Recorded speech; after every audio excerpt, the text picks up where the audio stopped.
Hello everyone and welcome back to my channel. I'm Bushcraft Boy.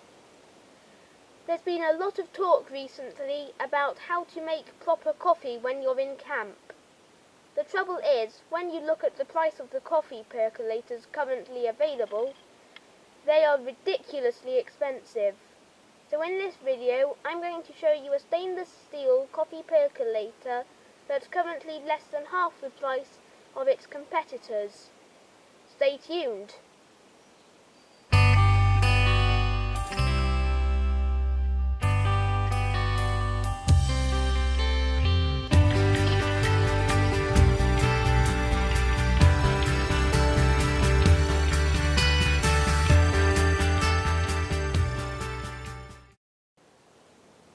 In today's video, I'm going to review this unbranded budget stainless steel camping coffee percolator.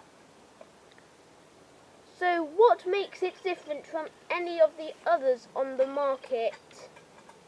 Let's have a look. Firstly, the big difference is the price. This camping percolator is less than half the price of most of its nearest competitors. I know that there are many different types of percolator available, but I'm just looking at the type that can be hung over a campfire. The GSI and Coleman stainless steel percolators cost about £40 to £50. The Petromax percolators cost £60 to £90, depending on how large the percolator is. This percolator costs less than £19 delivered. Or, to put it another way, roughly the same price as buying the Coleman aluminium version. Only this is made of stainless steel. So, okay, we know this percolator is cheaper than the others, but does that mean it's rubbish, or is it a real bargain? Let's have a closer look and find out.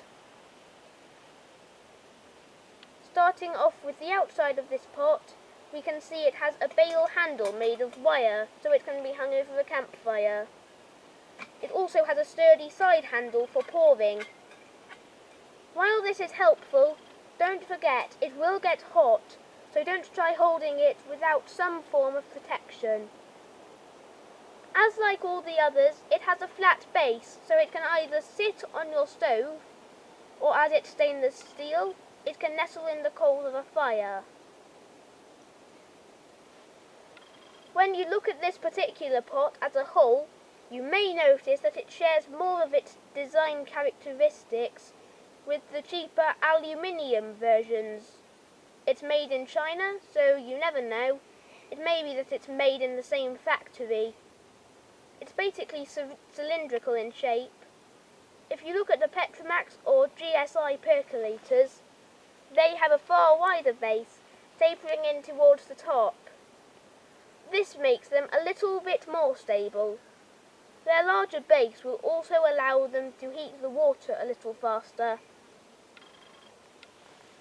Where it does differ from the cheap aluminium percolators is the coffee filter itself.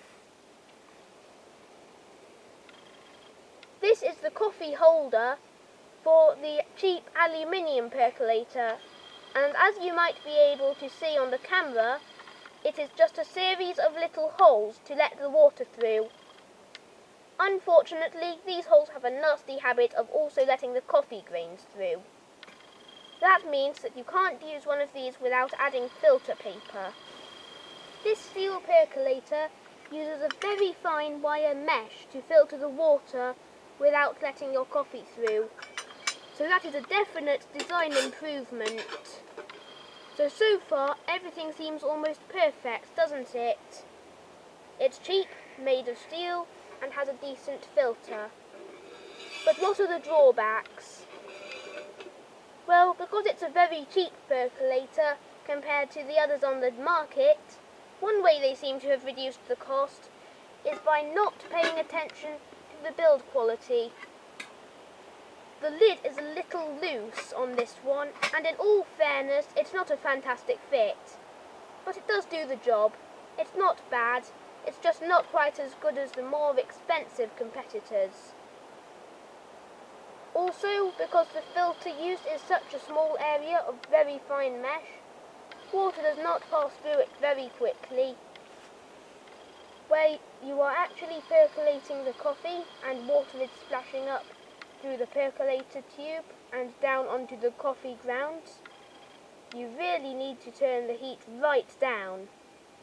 You're supposed to do that anyway. But if you fill this pot, you have to slow the entire process to avoid the filter area overflooding and the pot overflowing. So what is my verdict? We've had this percolator for a little while now, and Dad has already tested it an awful lot. As I've already said, the build quality is not the best in the world, but there's nothing actually wrong with it. Yes, the lid may be a little bit loose, but it's not a serious issue. It's certainly nothing you need to worry about. There's a glass bubble in the lid, so you can see the coffee as it percolates. Unlike on some of its aluminium counterparts, this actually seems to be a good fit and doesn't leak. As long as you turn the heat down, or lift the percolator higher away from the fire to slow it down when the water boils, it filters the water extremely well.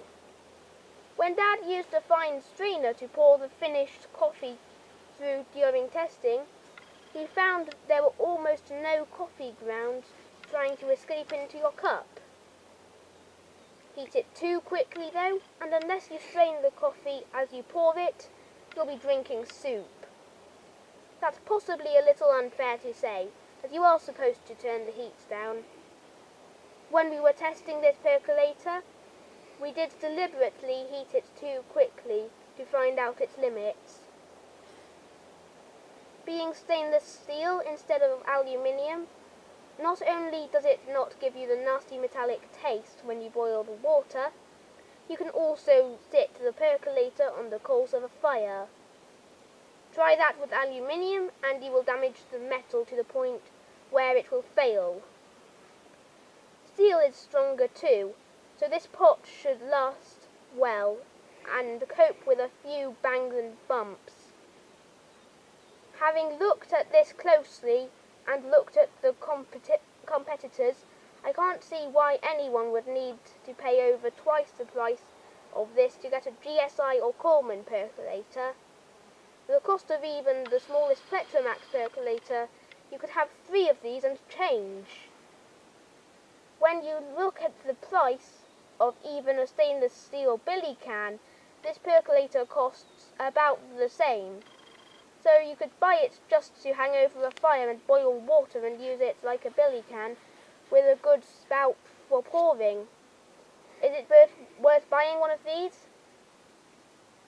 Put it this way, Dad has had the aluminium version of this for years.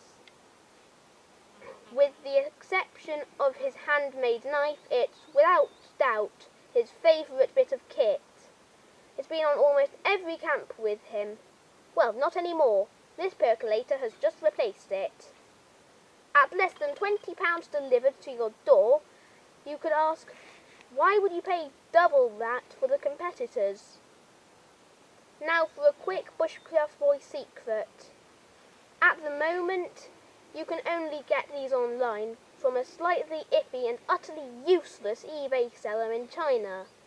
That is all about to change, as I've been told that they are about to be stocked by a UK retailer. I've no idea what the price will be, but it'll be far safer than buying from some dodgy eBay seller in China who lies to hide his true location. So remember guys, you heard it here first. I'm Bushcraft Boy. I hope you liked my review. Thanks for watching, and don't forget to subscribe to my YouTube channel or Instagram page. Until next time, bye!